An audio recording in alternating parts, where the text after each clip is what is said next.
आज का हमारा टॉपिक है equilibrium of A charge soap bubble. एक सोप बबल है, उसके ऊपर हम चार्जेस देंगे और उसके बाद उसके ऊपर हम इक्विलिब्रियम वाली कंडीशन फाइंड आउट करेंगे। Okay, this is a soap bubble. अभी इसको चार्ज नहीं दिया है, सो this is uncharged bubble right now. Okay, अभी के लिए ये कैसा है? अनचार्ज बबल। और इसकी शेप कैसी है? स्पेरिकल। बबल के शेप कैसी होती है? Spherical shape. मान लेते हैं इसकी कुछ रेडियस होगी, that is R. Okay, now ये अनचार्ज बबल है। इस अनचार्ज बबल के अंदर कौन कौन सी फिजिकल क्वांटिटीज इन्वॉल्व होती है? ये अभी इक्विलिब्रियम में है, और इक्विलिब्रियम में है, इसकी क्या क्या प्रूफ है? तो प्रूफ ये है कि ये बबल है, अभी भी बबल है। ओके, अगर ये इक्विलिब्रियम में नहीं होता तो ये फट जाता, ब्लास्ट कर जाता। Okay, so this is still in equilibrium.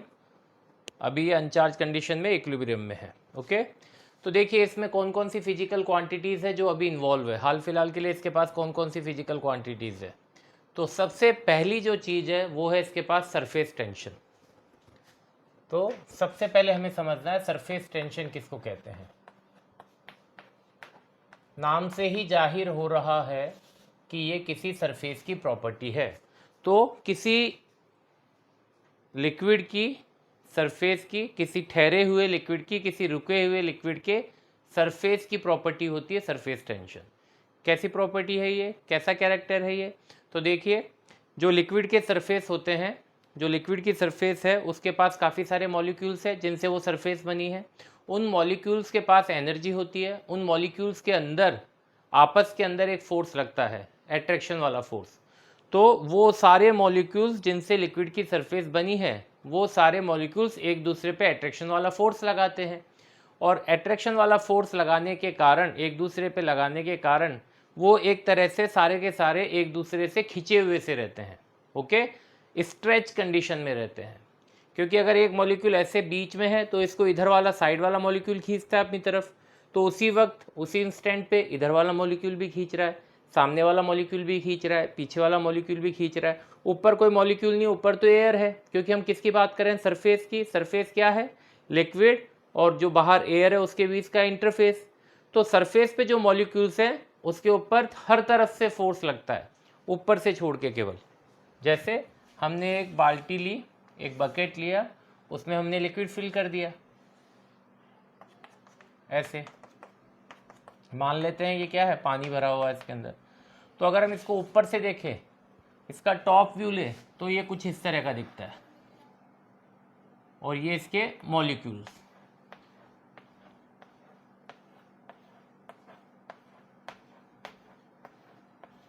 Okay, in molecule से मिलके ये सरफेस बनी है। तो ये मॉलिक्यूल्स क्या करते हैं? एक दूसरे पे अट्रैक्शन का फोर्स लगाते हैं। जैसे इस वाले मॉलिक्यूल पे इस वाले मॉलिक्यूल ने फोर्स लगाया अट्रैक्शन का, यानी अपनी तरफ खींचता है।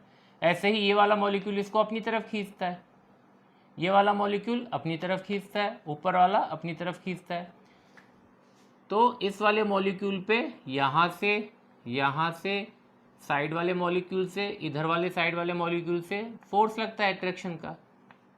ओके, ऊपर क्या है? एयर। यहाँ पे कोई मॉलिक्यूल नहीं है, सरफेस के ऊपर से कोई फोर्स नहीं लगता है, तो इसके ऊपर बाकी सब जगह से फोर्स लग रहा है। तो ये जो वाला मॉलिक्यूल जो है ये कैसा फील करेगा? स्ट्रेच फील करेगा। ओके, अब जो मॉलिक्यूल्स इस पे फोर्स लगा रहे हैं अट्रैक्शन वाला, ये भी उन पे फोर्स लगाता है अट्रैक्शन का अपनी तरफ, ऐसे। तो ऐसे एक मॉलिक्यूल पे जो यहाँ पे हो रहा है वही सब कुछ हर मॉलिक्यूल के साथ होता है। इसके साथ भी होता है, इसके साथ भी होता है, इसके साथ भी होता है। तो सारे मॉलिक्यूल्स पे क्या लग रहा है? अट्रैक्शन का फोर्स। और ये मॉलिक्यूल टू मॉलिक्यूल फोर्स लगता है, इसलिए इस अट्रैक्शन वाले फोर्स को हम क्या कहते हैं? Intermolecular force. ओके, सो मॉलिक्यूल टू मॉलिक्यूल लगने वाले इस फोर्स को हमने क्या नाम दिया? Intermolecular force. और इसका नेचर कैसा है? अट्रैक्शन का नेचर। तो हर मॉलिक्यूल इस तरह का फोर्स महसूस करता है, एक्सपीरियंस करता है। यानी इसके अंदर जो लिक्विड की सरफेस है उसका हर मॉलिक्यूल अट्रैक्शन का फोर्स एक्सपीरियंस करता है और खुद दूसरे मॉलिक्यूल पे अट्रैक्शन का फोर्स लगाता है। ओके, तो कैसी सिचुएशन हो जाएगी यहाँ पे? एक खिंची हुई सी, एक स्ट्रेच मेम्ब्रेन, एक स्ट्रेच स्किन, जैसे इलास्टिक को खींच के रखा गया हो, रबर को खींच के रखा गया हो, इस तरह से ऐसी यहाँ पे एक सिचुएशन बन जाती है लिक्विड की सरफेस पे, क्योंकि हर मॉलिक्यूल एक दूसरे को खींच रहा है अपनी तरफ। ओके, तो चाहता क्या है लिक्विड का सरफेस, क्या चाहता है लिक्विड के सरफेस से मॉलिक्यूल्स क्या चाहते हैं।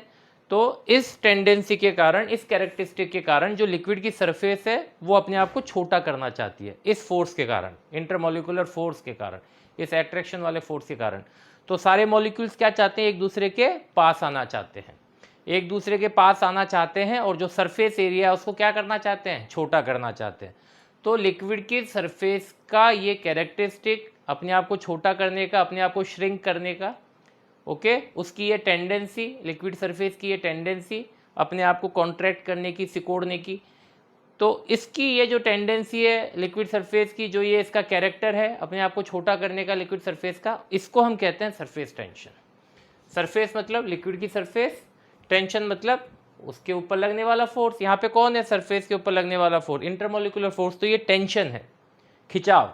Okay, so we can define surface tension as the characteristic of a liquid surface due to which it has a tendency to reduce its own surface area. Okay, अपने खुद के surface area को क्या करना चाहती है, छोटा करना चाहती है, रिड्यूस करना चाहती है। तो ये जो कैरेक्टरिस्टिक है लिक्विड की सरफेस का, this is known as surface tension.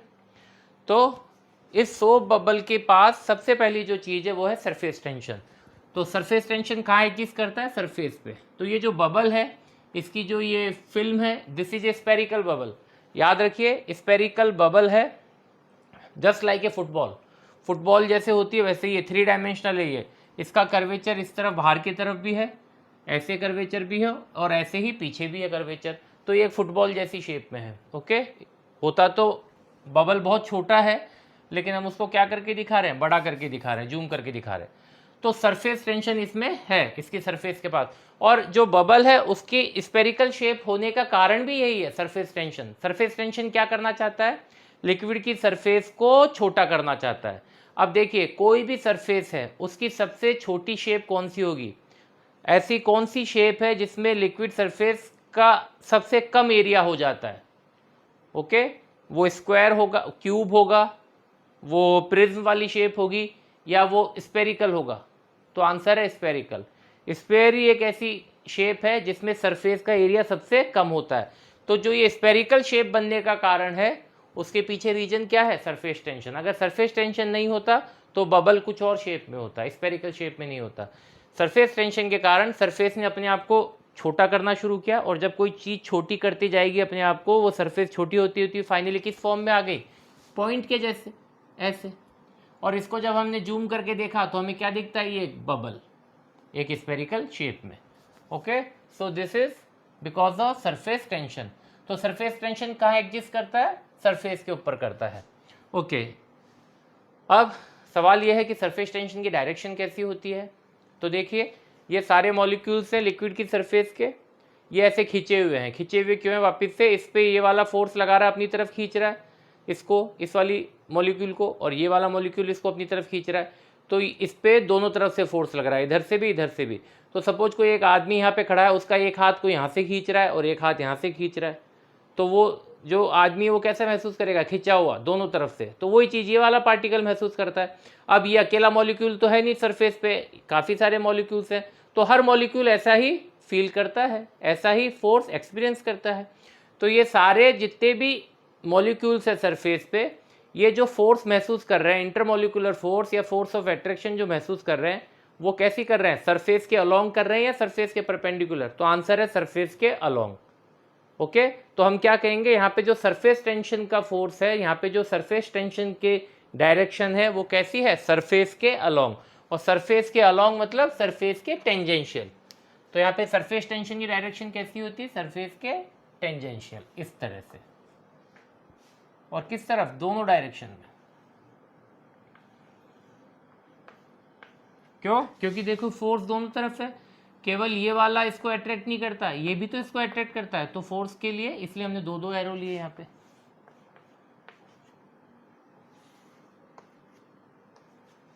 Okay, so this is direction of surface tension, tangential to surface, liquid surface. दोबारा से, सरफेस टेंशन किसकी प्रॉपर्टी है, किसका कैरेक्टरिस्टिक है, रुके हुए लिक्विड के सरफेस का। तो ये वर्ड हमेशा ध्यान रखना, पानी या लिक्विड जो भी है वो रेस्ट में होना चाहिए, फ्लो में नहीं होना चाहिए, रुका हुआ होना चाहिए, ठहरा हुआ होना चाहिए। और किसकी प्रॉपर्टी है, उसके सरफेस की। अंदर से मतलब नहीं है, अंदर यहाँ पे जो मॉलिक्यूल्स होते हैं उन पे तो नेट फोर्स कितना होता है, 0। जैसे ये वाला मॉलिक्यूल है, इसके सराउंडिंग में जितने मॉलिक्यूल है इस पे फोर्स लगाते हैं, ये इसको इधर से बुलाता है, ये इसको इधर से बुलाता है, ये इधर से बुलाता है, ये इधर से बुलाता है, तो नेट फोर्स कितना हुआ इस पे, 0। लेकिन इस पे नेट फोर्स 0 नहीं होता, क्यों, क्योंकि ऊपर से कोई फोर्स इसको नहीं बुलाता है। जैसे ये है मॉलिक्यूल सरफेस का, इधर से एक फोर्स लग रहा है, इधर से एक फोर्स ऑफ अट्रैक्शन लग रहा है, इधर से फोर्स ऑफ अट्रैक्शन लग रहा है, इधर से लग रहा है और नीचे से भी लग रहा है। जो नीचे मॉलिक्यूल है वो इसको बुलाता है वाटर के अंदर, तो लेकिन ऊपर से कोई फोर्स इस पर नहीं लग रहा है, तो इसके ऊपर नेट फोर्स 0 नहीं होता। इस पर नेट फोर्स की डायरेक्शन क्या होती है, वो मॉलिक्यूल की नीचे की तरफ। अच्छा, अब सवाल ये उठता है कि अगर ये नीचे की तरफ इस पे मॉलिक्यूल की डायरेक्शन है, फोर्स की डायरेक्शन है, नेट फोर्स अगर इस पे नीचे की तरफ काम कर रहा है तो नीचे क्यों नहीं चला जाता ये। तो इसका जवाब सिंपल सा ये है कि अगर ये नीचे जाएगा तो ऑब्वियसली कोई और मॉलिक्यूल को ऊपर आना पड़ेगा सरफेस बनाने के लिए। तो सरफेस बनाने के लिए जितने भी मॉलिक्यूल्स यहाँ पे हैं, अगर वो सब नीचे चल जाएंगे तो कोई ना कोई मॉलिक्यूल्स तो ऊपर आएगा सरफेस बनाने के लिए। ओके, तो इस कारण से ये मॉलिक्यूल्स नीचे नहीं जाते हैं।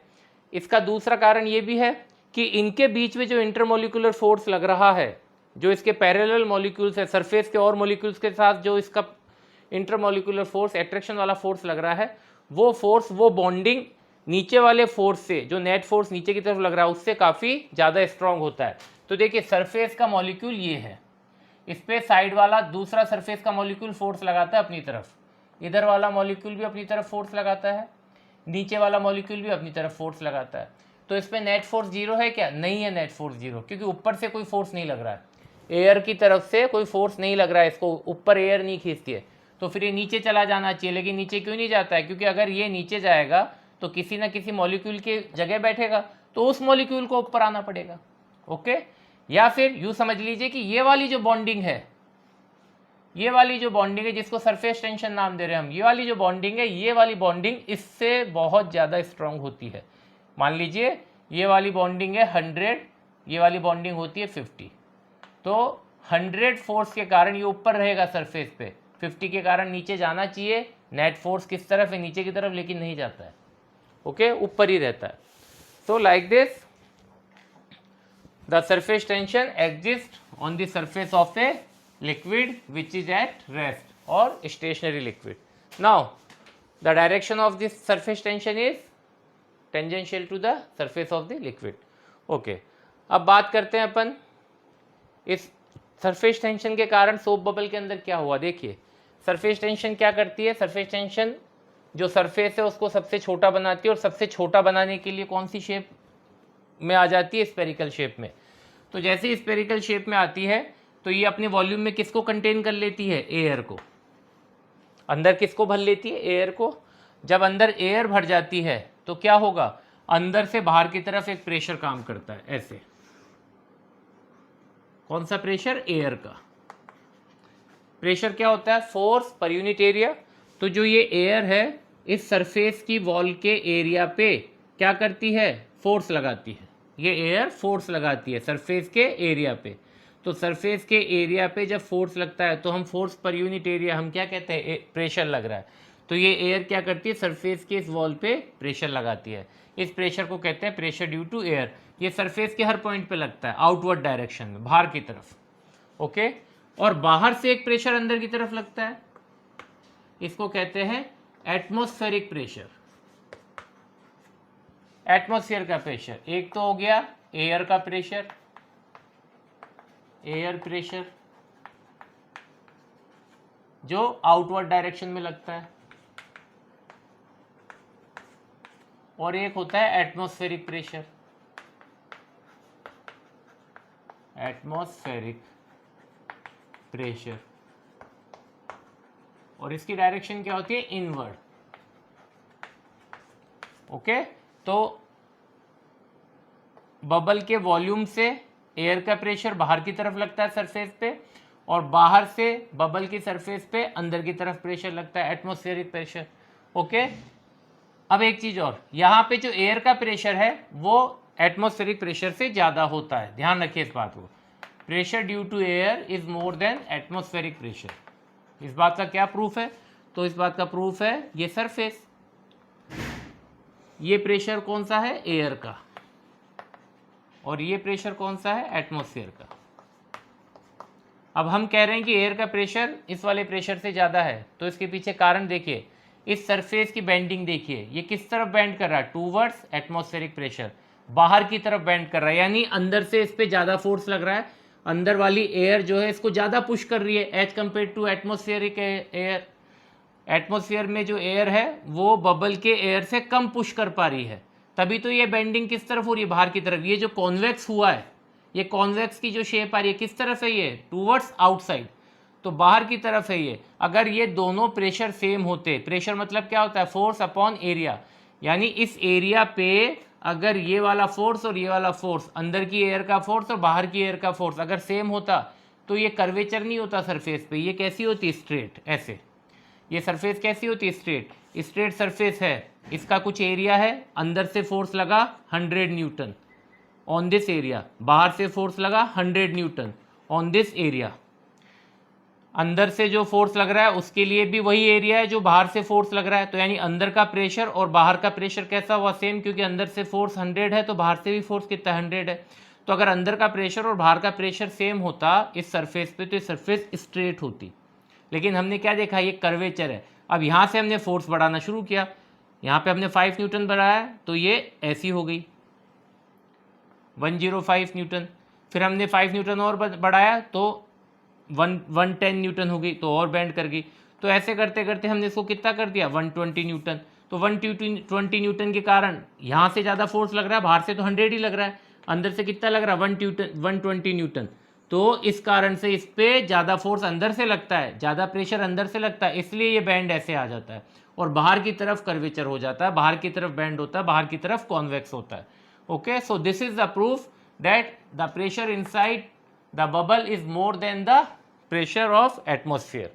ओके, सो फॉर एग्जाम्पल यहाँ से लग रहा है 120, बाहर से लग रहा है 100, तो इनके बीच में क्या है? डिफरेंस है।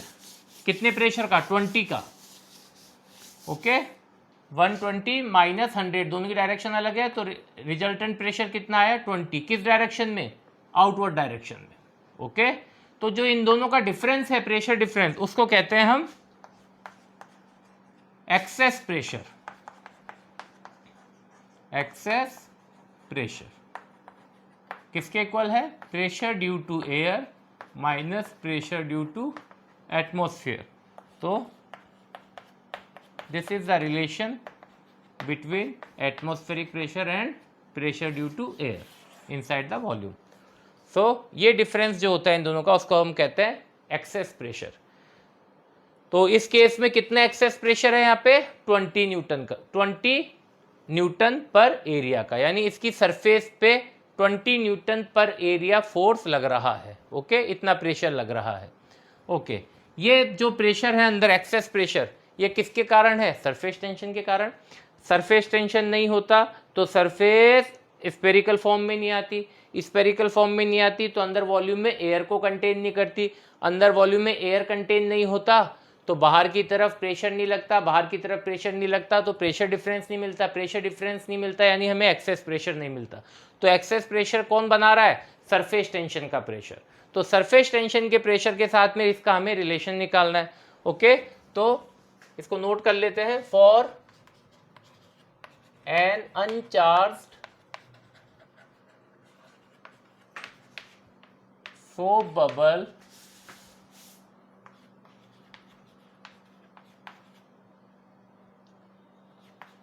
to be in equilibrium किसके इक्वल होता है?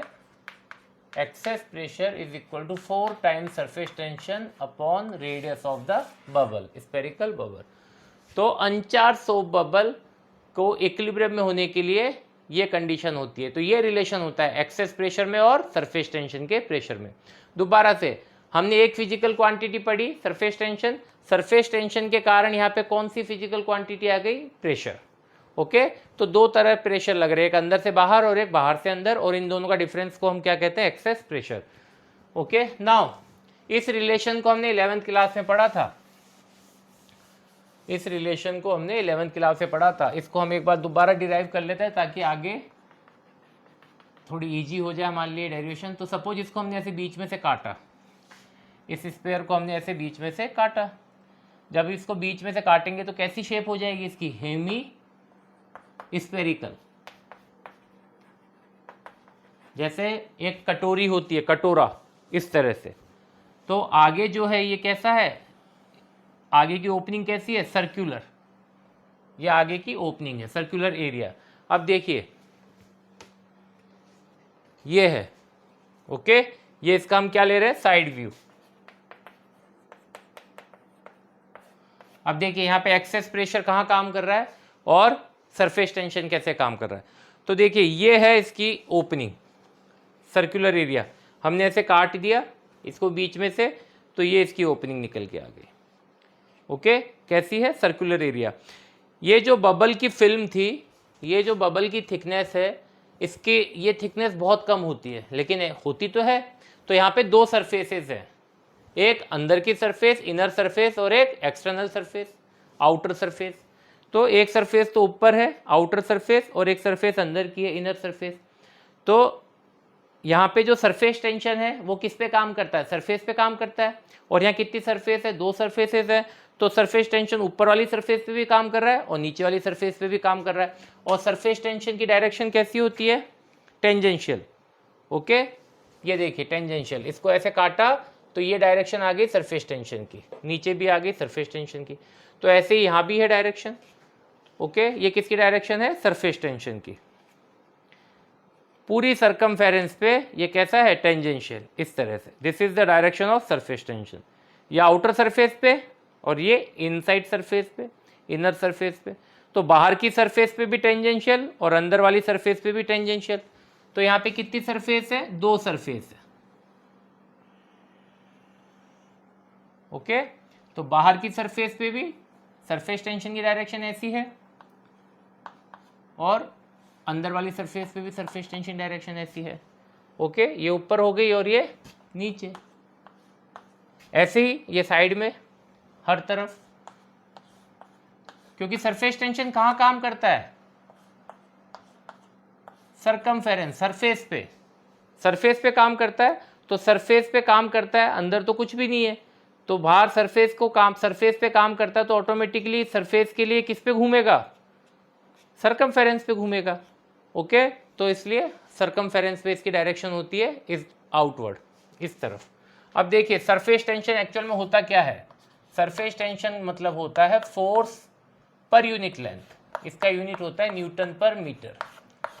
सरफेस टेंशन फोर्स ही होता है, लेकिन कब होता है, जब किसके रेस्पेक्ट में इसको कैलकुलेट किया जाए, लेंथ के रेस्पेक्ट में। जैसे प्रेशर, प्रेशर क्या होता है, फोर्स होता है, लेकिन कब, जब उसको एरिया के रेस्पेक्ट में कैलकुलेट करते हैं। तो ऐसे ही अगर फोर्स को लेंथ के रेस्पेक्ट में कैलकुलेट करें तो वो क्या कहलाती है, surface tension. So force upon length, और यहाँ पे लेंथ किसके पास है, इस सर्किल के पास लेंथ भी है, एरिया भी है। तो सरफेस टेंशन के लिए हमें क्या लेना है, इसकी लेंथ, यानी इसकी सरकमफेरेंस। तो ये बात समझ में आती है, सरफेस टेंशन कहाँ काम करती है, लेंथ पे, यानी सरकमफेरेंस पे, क्योंकि सर्कल के पास जो लेंथ होती है वो उसकी सरकमफेरेंस होती है। ओके, तो ये सरकमफेरेंस पे काम कर रहा है सरफेस टेंशन। अब देखिए प्रेशर किस तरफ कर रहा है, प्रेशर इस तरफ कर रहा है। ये जो सरफेस है, कर्व्ड सरफेस, इनर सरफेस, इस पे प्रेशर काम कर रहा है, एक्सेस प्रेशर। तो इस एक्सेस प्रेशर की डायरेक्शन देखिए, ये एक्सेस प्रेशर कहाँ काम कर रहा है, ये एक्सेस प्रेशर ऐसे काम कर रहा है, दिस इज एक्सेस प्रेशर। इस सरफेस पे ऐसे काम करता है, इधर ऐसे काम करता है, ऐसे, ये एक्सेस प्रेशर की डायरेक्शन। तो इस पूरी सरफेस पे क्या लग रहा है, एयर के कारण जो एक्सेस प्रेशर है, एयर और एटमॉस्फेरिक प्रेशर का जो डिफरेंस है, एक्सेस प्रेशर जो अंदर की तरफ, अंदर से बाहर की तरफ लग रहा है, वो इस पूरी सरफेस के हर पॉइंट पे लग रहा है। ओके, अब हम अगर देखें ये प्रेशर यानी फोर्स, अब इसका वर्टिकल कंपोनेंट होगा, फोर्स एक वेक्टर क्वांटिटी है तो इसका वर्टिकल कंपोनेंट देखिए इस डायरेक्शन में होगा, इसका वर्टिकल इस डायरेक्शन में होगा, इसका वर्टिकल ऐसे होगा, इसका ऐसे, इसका इस तरफ और इसका भी इस तरफ। तो ये सारे प्रेशर की जो डायरेक्शन है कैसी है, सेम है, पैरेलल है। तो हम क्या मानते हैं, ये सारी डायरेक्शन ये किसके ये जो आपस में पैरेलल है ये किसके अलोंग है, ये जो सर्कुलर सरफेस है इसके एरिया के परपेंडिकुलर, इसके एरिया के परपेंडिकुलर, ऐसे। ये है एक्सेस प्रेशर की डायरेक्शन, जो सर्कुलर एरिया है इसके परपेंडिकुलर। तो एक्सेस प्रेशर की डायरेक्शन एरिया के परपेंडिकुलर, ओके। और सरफेस टेंशन की डायरेक्शन, सरफेस टेंशन की डायरेक्शन भी एरिया के परपेंडिकुलर, क्योंकि देखिए सरकमफेरेंस पे लग रहा है सरफेस टेंशन, तो सरफेस टेंशन सरकमफेरेंस पे लग रहा है तो सब आपस में कैसे हैं, पैरेलल। तो हम इन सारी पैरेलल की एक यूनिक डायरेक्शन ले सकते हैं, वो कैसी होगी, इस सर्कुलर एरिया के परपेंडिकुलर। ये सरफेस टेंशन की डायरेक्शन और ये एक्सेस प्रेशर की डायरेक्शन। एक्सेस प्रेशर कहाँ काम कर रहा है, वॉल्यूम के अंदर काम कर रहा है, वॉल्यूम में लग रहा है प्रेशर, वॉल्यूम के अंदर काम कर रहा है, किसके थ्रू काम कर रहा है, इसके एरिया के थ्रू। अगर हमें इसके अंदर घुसना है तो सरकमफेरेंस पे नहीं जाएंगे, हम कहाँ जाएंगे, इसके एरिया में जाएंगे, एरिया के थ्रू ही तो हम वॉल्यूम के अंदर एंटर कर सकते हैं। तो जो प्रेशर लग रहा है वो कहाँ से लग रहा है, सर्कुलर एरिया के थ्रू। और जो सरफेस टेंशन है वो कहाँ लग रहा है, वो सरफेस पे लग रहा है, उसको इस एरिया से या वॉल्यूम से लेना देना नहीं है, उसको केवल लेंथ से लेना देना, और लेंथ कहाँ पे है, सरकमफेरेंस के अंदर, ओके। डायरेक्शन दोनों की अपोजिट है। अब हम फोर्स कैलकुलेट कर लेते हैं। सरफेस टेंशन के कारण कितना फोर्स लग रहा है और प्रेशर के कारण कितना फोर्स लग रहा है। तो देखिए प्रेशर, एक्सेस प्रेशर कहाँ काम कर रहा है, कौन से एरिया पे काम कर रहा है, सर्कुलर एरिया पे, और इसकी रेडियस हमने कितनी ली है, इसकी रेडियस कितनी है r, इसको आधा काटा ना अपन ने, ये रेडियस कितनी है r, ओके। तो ये सर्कुलर एरिया का सर्कुलर सरफेस का एरिया पाई आर स्क्वायर किसके इक्वल, सरफेस टेंशन वाले फोर्स के इक्वल। सरफेस टेंशन का फोर्स, ये सरफेस टेंशन का फोर्स एफ टी, इसको हम क्या लिखते हैं, केवल टी। तो टी सरफेस टेंशन वाला force into length 2 pi R. कितनी 2 पाई आर, सरफेस टेंशन कहाँ लग रहा है, आउटर सरफेस पे और इनर सरफेस पर, आउटर सर्कुलर सरफेस और इनर सर्कुलर सरफेस, तो दोनों की सरकमफेरेंस। तो एक की सरकमफेरेंस नहीं लेनी, दोनों की लेनी है। तो क्या हो गया, T into 2 into 2 4 pi R, और ये pressure, excess pressure into pi R square.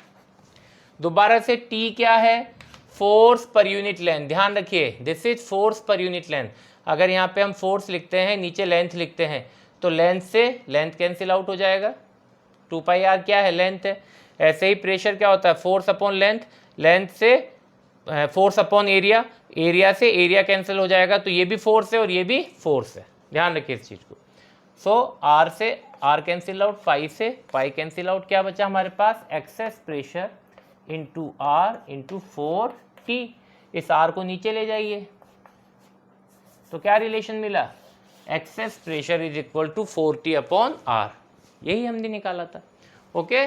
सो ये डेरिवेशन, ये फॉर्मूला इस तरह से डिराइव होता है। ये कहाँ पे है कंडीशन, इक्विलिब्रियम के केस में।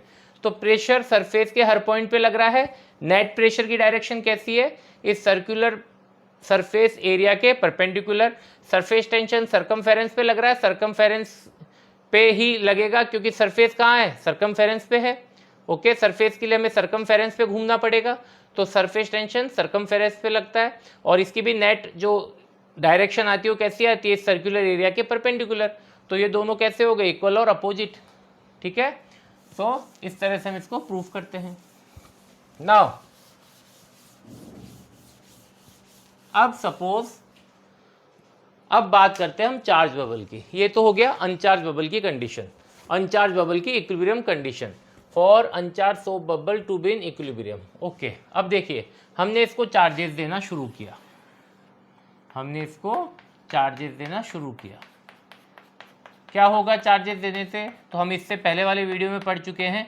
चार्जेस देने के लिए क्या होता है, चार्जेस देने से, चार्ज जब किसी बॉडी को या किसी भी पार्टिकल को, कोई सिस्टम को हम चार्ज देते हैं, यानी जो चार्जिंग वाली प्रोसेस करते हैं, तो उसके पास क्या आ जाती है, एनर्जी आ जाती है, उसके पास प्रेशर आ जाता है, उसके पास इलेक्ट्रिक फील्ड आ जाता है, सारी फिजिकल क्वांटिटीज उसके पास आ जाती है, केवल क्या करने से, चार्ज देने से। तो जैसे हम इसको चार्ज देंगे तो अंदर क्या आ जाएगा, प्रेशर आ जाएगा। कौन सा वाला, इलेक्ट्रिक प्रेशर। और वो इलेक्ट्रिक प्रेशर किस डायरेक्शन में काम करता है, आउटवर्ड डायरेक्शन में। तो जब हम इस सोप बबल को चार्जेस देंगे तो एक प्रेशर अंदर डेवलप होगा चार्जेस के कारण, और उस प्रेशर को क्या कहते हैं, इलेक्ट्रिक प्रेशर। उस इलेक्ट्रिक प्रेशर की डायरेक्शन कैसी होगी, आउटवर्ड। और यहाँ पे आउटवर्ड डायरेक्शन में कौन है, एक्सेस प्रेशर। इन दोनों का जो डिफरेंस है एक्सेस प्रेशर, यानी ये वाला प्रेशर। तो जब चार्जेस दिए जाते हैं, when charges are given, when charges are given to a soap bubble,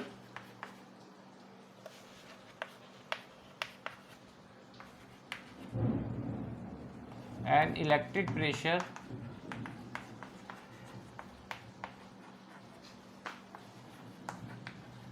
develops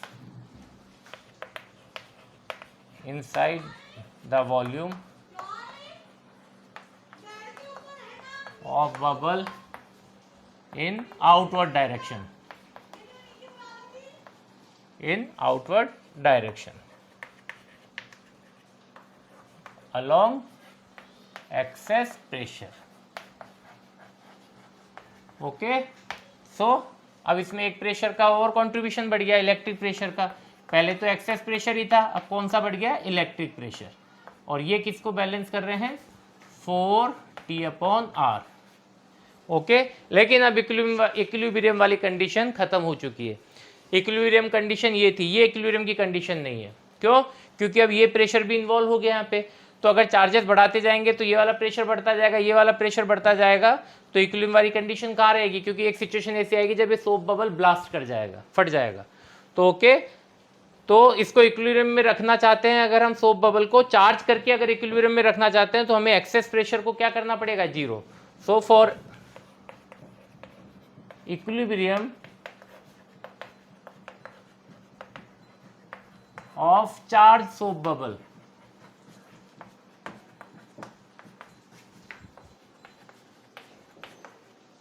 excess pressure is equal to 0। ये कंडीशन है चार्ज बबल के इक्विलिब्रियम में होने की। तो हमारे पास क्या बचा, electric pressure is equal to 4 times T/R। ये रिलेशन बचा इक्विलिब्रियम की कंडीशन में। Equilibrium condition of charge bubble,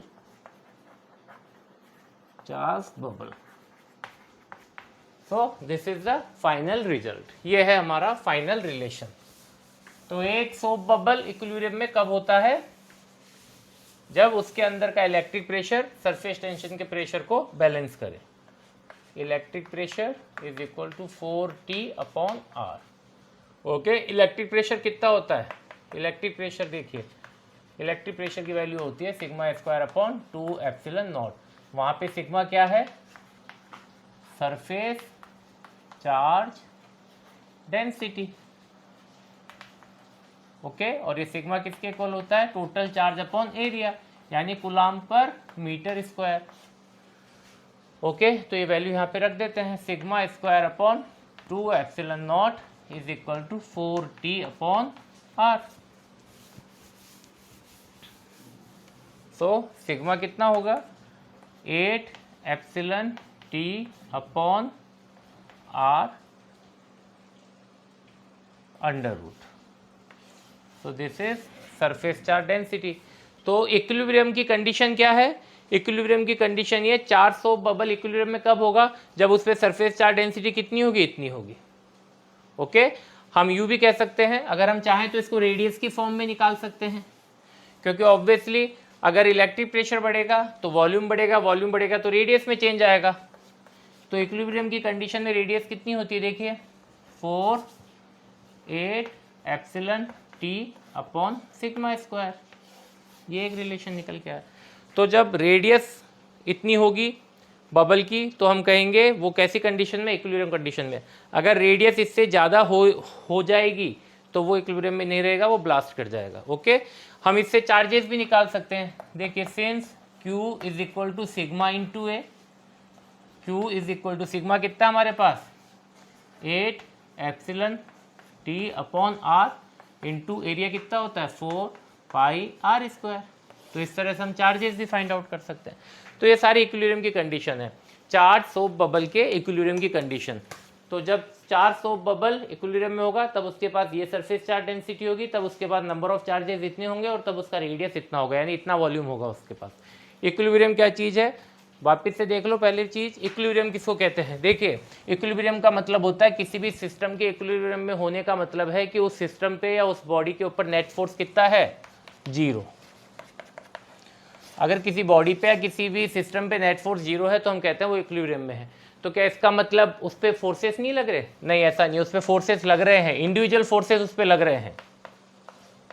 1 2 ये वाला मान लेते हैं, 3 ये 4, ऐसे 4 फोर्सेस इस पे लग रहे हैं, अलग अलग 4 फोर्सेस लग रहे हैं, लेकिन तब भी नेट फोर्स कितना है 0। क्यों? क्योंकि यहाँ पे हर फोर्स को काउंटर करने के लिए, बैलेंस करने के लिए उसी के बराबर मैग्नीट्यूड का अपोजिट डायरेक्शन में काम करने वाला दूसरा फोर्स अवेलेबल है। तो अगर किसी ऑब्जेक्ट के ऊपर जितने भी फोर्सेस काम कर रहे हैं, अगर वो सारे फोर्सेस एक दूसरे को बैलेंस कर लेते हैं, एक दूसरे को काउंटर कर लेते हैं, तो नेट फोर्स कितना होता है 0। ओके, सपोज अब हमने इस पे ऐसे फोर्स लगाया इस डायरेक्शन में, तो इसको बैलेंस करने के लिए इतने ही मैग्नीट्यूड का इसके अपोजिट डायरेक्शन में लगा दीजिए। लाइन ऑफ एक्शन कैसा है, सेम, लाइन ऑफ एक्शन कैसा है, सबका सेम, तो इस पे नेट फोर्स कितना हुआ 0। तो ये इक्विलिब्रियम में होगा। This is known as static equilibrium. एक होता है डायनेमिक इक्विलिब्रियम। डायनेमिक इक्विलिब्रियम किसके पास होता है, when the object is moving with constant velocity, if there is no acceleration then we say that the moving object is in dynamic equilibrium. Okay, तो वो भी एक इक्विलिब्रियम की कंडीशन है, वो चलता हुआ इक्विलिब्रियम है, ये रुका हुआ इक्विलिब्रियम है। तो इक्विलिब्रियम मतलब केवल रेस्ट में होना नहीं होता है, चलती हुई चीज़ भी इक्विलिब्रियम में हो सकती है, बस कंडीशन क्या है, उस पर नेट फोर्स 0 होना चाहिए। नेट फोर्स कब 0 होगा चलती हुई चीज़ पे, जब उसकी वेलोसिटी कैसी होगी, कांस्टेंट। वेलोसिटी कांस्टेंट कब होगी, जब उसका एक्सीलरेशन कैसा होगा 0। ओके, सो ये स्टैटिक इक्विलिब्रियम का एग्जांपल है soap bubble. So this is all about soap bubble. इस पे ही न्यूमेरिकल्स आते हैं, हमें केवल ये रिलेशन ध्यान रखना है, एक्सेस प्रेशर सरफेस टेंशन के प्रेशर के इक्वल होगा कब, जब अनचार्ज इक्विलिब्रियम में होगा। सोप बबल अनचार्ज वाले इक्विलिब्रियम में होगा, और चार्ज वाले इक्विलिब्रियम में होगा जब, तब एक्सेस प्रेशर 0 हो जाएगा, और इस सरफेस टेंशन के प्रेशर को कौन यहाँ पे बैलेंस करेगा, इलेक्ट्रिक प्रेशर। ओके, तो ये वाली रिलेशन तो है चार्ज बबल के इक्विलिब्रियम की, और अनचार्ज बबल के इक्विलिब्रियम की कंडीशन कौन सी है, यहाँ पे कौन सा प्रेशर आ जाएगा, एक्सेस प्रेशर, बस यही डिफरेंस है। So thank you.